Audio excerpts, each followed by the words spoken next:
Divide करिए तुसी हर कोई कहता है कि मेरे शहर का मौसम सख्त है यानी क्योंकि हर एक शहर का एक अपना वैदर है जी बिल्कुल ਤੁਸੀਂ ਚਨਿਓੜ ਨੂੰ ਕਿੱਥੇ ਸਟੈਂਡ ਕਰਦੇ ਹੋ ਇਸ ਹਵਾਲੇ ਨਾਲ ਯਾਰ ਇਸ਼ਾ ਜੀ ਗੱਲ ਹੈ ਕਿ ਅੱਜ ਕੱਲ ਨੈਟ ਦਾ ਦੌਰ ਹੈ ਨੈਟ ਦਾ ਦੌਰ ਕਿਉਂਕਿ ਅਸੀਂ ਇੱਥੇ ਬਹਿ ਕੇ ਦੁਬਈ ਦਾ ਮੌਸਮ ਚੈੱਕ ਕਰ ਲੈਂਦੇ ਆ ਜਦੋਂ ਜੇ ਉੱਠਦਾ ਪਿਆ ਹੋਵੇ ਸਾਰੇ ਆਪਣਾ ਆਪਣਾ ਇਲਾਕਾ ਚੈੱਕ ਕਰਨ ਤੋਂ ਪਤਾ ਲੱਗ ਜਾਂਦਾ ਫਲਾਣੇ ਕਿ ਇਲਾਕੇ ਕਿੰਨੀ ਗਰਮੀ ਪੈ ਰਹੀ ਹੈ ਫਲਾਣੇ ਕਿੰਨੀ ਗਰਮੀ ਪੈ ਰਹੀ ਹੈ ਸਾਡੇ ਇਲਾਕੇ ਵਿੱਚ ਖੁਦ ਚੈੱਕ ਕਰ ਲੈਣਾ ਫੈਸਲਾਬਾਦ ਸਾਡੇ ਇਲਾਕੇ ਵਿੱਚ ਤੁਹਾਡੇ ਨਾਲ ਬਰਾਬਰ ਟੈਂਪਰੇਚਰ ਹੋਵੇ ਸਰਗੋਦਾ ਚਨਿਓੜ ਟਫ ਮੌਸਮ ਹੈ ਸਰ ਤੁਸੀਂ ਇੰਨੇ ਅੱਛੇ ਤੋਂ ਸ਼ੌਕ ਕਰ ਰਹੇ ਹੋ ਹੁਣ ਮੌਸਮ ਦੇਰੀ ਨਹੀਂ ਕਰ ਗਏ ਪਹਿਲੇ ਬਿਲਕੁਲ ਪਹਿਲੇ ਜਿਹੜੇ ਮੌਸਮ ਸੀ ਅੱਜ ਦੇ ਪਿਛਲੇ ਅਗਰ ਤੁਸੀਂ 4 ਸਾਲ ਦੇ ਮੌਸਮ ਦੇਖੋ ਤੇ ਬਹੁਤ ਜ਼ਿਆਦਾ ਤਬਦੀਲੀ ਨਹੀਂ ਜਿਹੜਾ ਹੁਣ ਮੌਸਮ ਆਇਆ ਹੁਣ ਤੇ ਬੰਦਾ ਵਕਤ ਵਿੱਚ ਪੈ ਗਿਆ ਮੈਂ ਹੀ ਗੱਲ ਅੱਗੇ ਤੁਹਾਡੀ ਦੇਖੋ ਜਦੋਂ ਅਸੀਂ ਪਹਿਲੇ ਉੱਡਦੇ ਸੀ ਕਬੂਤਰ ਨਾ ਸਾਨੂੰ 19 ਤੱਕ ਲਾਵੇ ਕਬੂਤਰ ਰੱਖਣੇ ਪੈਂਦੇ ਸੀ ਜਦੋਂ ਮੈਂ ਪਹਿਲਾ ਤੁਹਾਡਾ ਕੱਪ ਉੱਡਿਆ ਤੇ ਚੈਂਪੀਅਨ ਉਹ ਕੋਲ 38 39 ਕਬੂਤਰ ਸੀ ਜਿਹੜੀ ਮੈਂ ਜੇਠ ਵਿੱਚ ਉਡਾਏ ਚੈਂਪੀਅਨ ਲੱਗੇ ਕਿਉਂਕਿ ਤੁਹਾਨੂੰ ਪਤਾ ਕਿ ਆਖਰੀ ਦਿਨ ਇੱਕ ਮੌਸਮ ਹਲਕਾ ਜਾਇਆ ਲੇਕਿਨ ਬੱਚਾ ਤਾਂ ਹੋ ਗਈ ਸੀ ਕਬੂਤਰੀ ਤਾਂ ਲਾਸਟ ਬਹਿ ਗਈ ਹੈ ਸਭ ਕੁਝ ਤੇ ਉਸ ਨੂੰ ਚੈਂਪੀਅਨ ਹੀ ਹੋ ਗਿਆ ਸੀ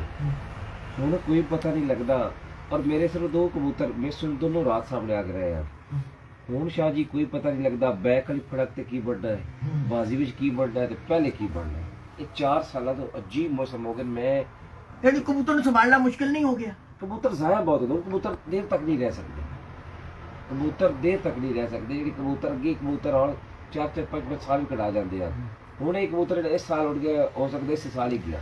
ਅਗਲੇ ਸਾਲ ਦਾ ਮੌਕਾ ਵੀ ਨਾ ਮਿਲੇ ਨਵਾਂ ਕਬੂਤਰ ਤਿਆਰ ਕਰਨਾ ਪੈਂਦਾ ਸਰ ਤੁਹਾਡੇ ਕੋਲ ਕੋਈ ਪੁਰਾਣੇ ਕਬੂਤਰ ਚਲੇ ਆ ਰਹੇ ਯਾਨੀ ਮੇਰੇ ਕੋਲ ਸ਼ਾਹ ਜੀ ਇੱਕ ਕਬੂਤਰ ਪੁਰਾਣਾ ਚੱਲੇ ਆ ਰਿਹਾ ਡੱਬਾ ਇਸ ਸਾਲ ਜ਼ਾਇਆ ਹੋ ਗਿਆ ਸੀ ਬਿਲੇ ਲੇਕਿਨ ਗੱਲ ਹੈ ਕਿ ਜਿਹੜਾ ਜ਼ਾਇਆ ਦੇਖੋਗੇ ਮਿਲ ਗਿਆ ਲੇਕਿਨ ਇੱਕ ਕਬੂਤਰ ਹੈ ਜਿਹੜਾ 5 ਸਾਲ ਉੱਡ ਕੇ ਜ਼ਾਇਆ ਨਹੀਂ ਹੋਇਆ ਸ਼ੋਰ ਕਮਾਂਡਰ ਅੱਛਾ 5 ਸਾਲ ਉਹ ਮੁਕੰਮਲ ਕਰ ਗਿਆ ਆਪਣਾ ਬਾਜ਼ੀਆਂ ਦੇ पहली बाजी तो 11 बाजियां आज तक रात नहीं रहा आज तक मौसम में मिस नहीं होया पहली बाजी तो आखिरी बाजी तक वो मौजूद रहा पांच ਕਿਹੜਾ ਕਿਹੜੀ ਨਸਲ ਨੂੰ ਤੁਸੀਂ ਉਹ ਰਾਮਪੁਰੀ ਤੇ ਫਿਰੋਜ਼ਪੁਰੀ ਕਰਾਸ ਅੱਛਾ ਉਹ ਉਸਤਾਦ ਆਸ਼ਿਕ ਆਂਦੀ ਨਹੀਂ ਕੋਰ ਕਮਾਂਡਰ ਉਹਦੇ ਦੇ ਨਾਲ ਚੋਰ ਕਮਾਂਡਰ ਰੱਖਿਆ ਉਹ ਰੰਗ ਦਾ ਉਸੇ ਰੰਗ ਦਾ ਕੁਝ ਕਬੂਤਰ ਉੜਿਆ ਸੀ ਸਾਡੇ ਸ਼ਗਿਰਦ ਕੋਲ ਉੜਿਆ ਸੀ ਕਾਲਾ ਜਿਹਾ ਕਬੂਤਰ ਸੀ ਤੇ ਹਾਂ ਨਹੀਂ ਜ਼ਾਕ ਨਹੀਂ ਸੀ ਉਹ ਕਬੂਤਰ ਸੀ ਰਾਮਪੁਰੀ ਟਾਈਪ ਕਬੂਤਰ ਉਹ ਫਿਰ ਉਹਨੇ ਕਬੂਤਰੀ ਮਾਰ ਦਿੱਤੀ ਫਿਰੋਜ਼ਪੁਰੀ ਲੱਖੇ ਜੋੜਾ ਬਣਾ ਉੱਥੇ ਫਿਰ ਇਹ ਦਸਵੀਂ ਬਣੀ ਫਿਰ ਮੈਂ ਲੈ ਆਂਦੇ ਮੈਂ ਚਲਾਏ काम कर बका बका का टाइम होता है अच्छे होते हैं लेकिन मजबूत जो कबूतर ज़्यादा पुराने हो जाते हैं फिर वो ज़्यादा परवाज भी नहीं देते अच्छा परवाज कम कर जाते वो फिर ज़्यादा समझदार हो जाते हैं जो बंदा ज़्यादा समझदार हो जाता है ना उदों भी खतरा हो जाता अच्छा तो फिर ये ना कि मौसम खराब हो जल्दी बह गए अच्छा। गर्मी ज़्यादा बड़ी जल्दी बह गई अच्छा। मसला बना दे भी कबूतर अच्छा यानी ये मजाक तो अलावा हट के संजीदा यानी ये हकीकत बात है इसमें कोई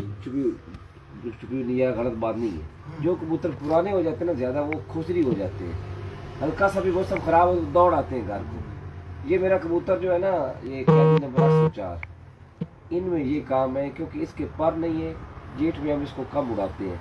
क्योंकि जिधर हवा ऊपर कबूतर जाते हैं ना हवा होती है हवा की वजह से फिर वो कबूतर ऊपर बुलंदी नहीं कर सकता उसके 14 पार है वैसे कबूतर के 20 पार होते हैं एक सेट उसके 14 दोनों साइडों में पार 6 पार नहीं उस कबूतर के तो बैठता रहा इस दफ़ा भी जेठ में 7 बजे के बाद मगर उस हद तक नहीं वो जा सकता जिधर उसको जाना चाहिए क्योंकि ऊपर जितने आप ऊपर जाएंगे हवाएं होंगी यानी आप जो बता रहे हैं उससे तो मुझे थोड़ा सा ये आइडिया हो रहा है कि पहले एक दौर था कहते थे कि जी जेठ वाले कबूतर है यसू वाले कबूतर है ये विसाख वाले कबूतर है अब नहीं ऐसी बात नहीं है आपकी तैयारी ठीक हो तो कबूतर गुजारा चल जाता है अच्छा ठीक है